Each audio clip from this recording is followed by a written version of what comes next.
What's up, YouTube? Another semi-quick project today. It's my wife's 2009 Ridgeline. The other day I was filling up my wiper fluid and the wife said, "Can you get to mine? I need some."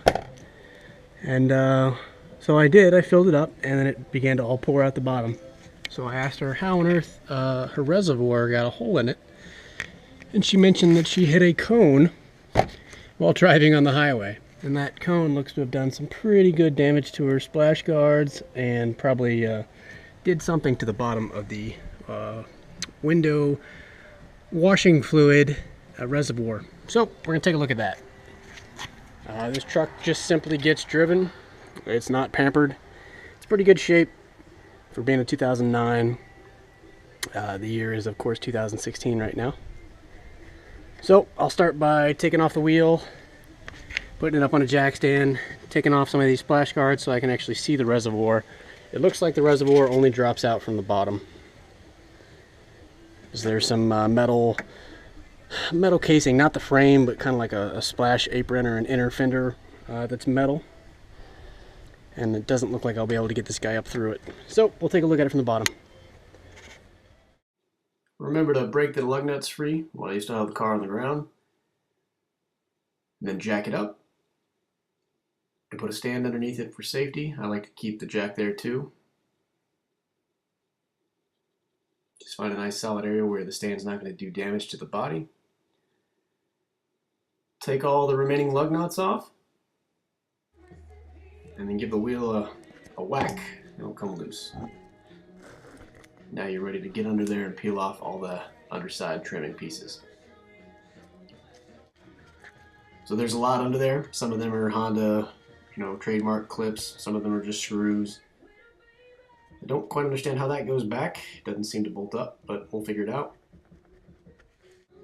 So the first clips you can pull out are these. You just take a flat head and you pull the head out, and that should allow the entire clip to come out. These are really cool. If you break them, don't worry about it. You can buy new ones. They're pretty cheap from Honda.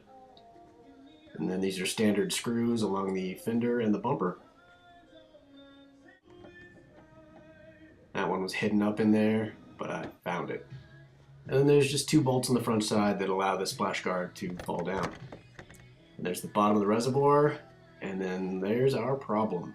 So the electrical connector came loose, as well as the pump came out the side of the reservoir. So that's good news. We don't have a broken reservoir.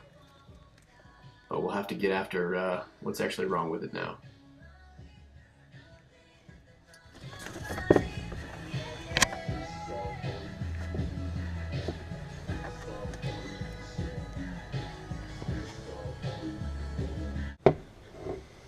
Okay, so it looks like the housing is in good shape.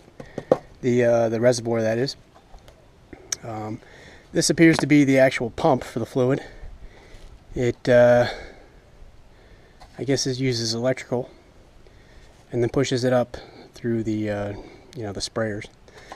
So what happened is the top electrical part came off, and then this entire pump section got pulled out of the reservoir. So I put it back in there. The wires look like nothing's broke. Everything else is in there. So what I'm going to do is put some fluid in there and see if it'll just hold up to this level. And if it'll hold the fluid, then that's good. And then we'll try the sprayer. Hopefully she didn't damage this. But if not, I imagine it, it's a $50 piece or something that we can get from a local Honda dealership or even off Amazon. Maybe.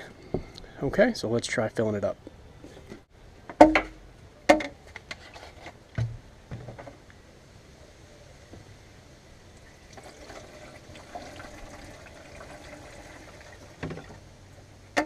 There's no leaks.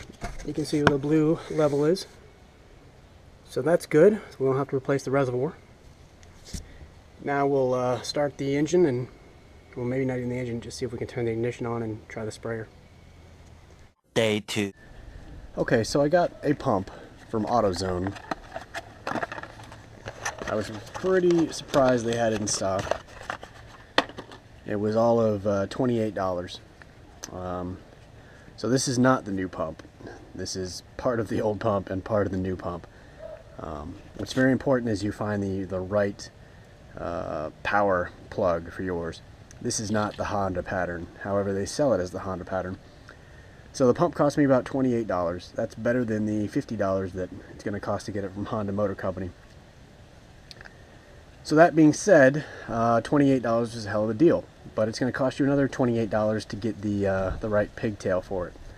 So I opted not to do that. So I cannibalized the old pump and the new pump to create my new pump. You won't have to do this if you find the right one and you're willing to pay for it. So I desoldered the connections from the new pump and used the top of the old pump because the motor was the portion that went bad. I used a spare 12-volt battery I had and tested the actual motor. So this motor didn't spin and the new one did, so this tells me the old one's bad. So I used the new motor, the new housing, the old top electrical connection, and then actually this rubber fitting is the new one. The old one just fit better. So I used the old rubber seal that slides right off this housing. But that's it, all done. Doesn't leak, and it sprays when I press the wiper sprayer button inside the cab. So that's a success. If you have any questions, leave them below. Check back every week for a new video on random projects. And thanks for watching.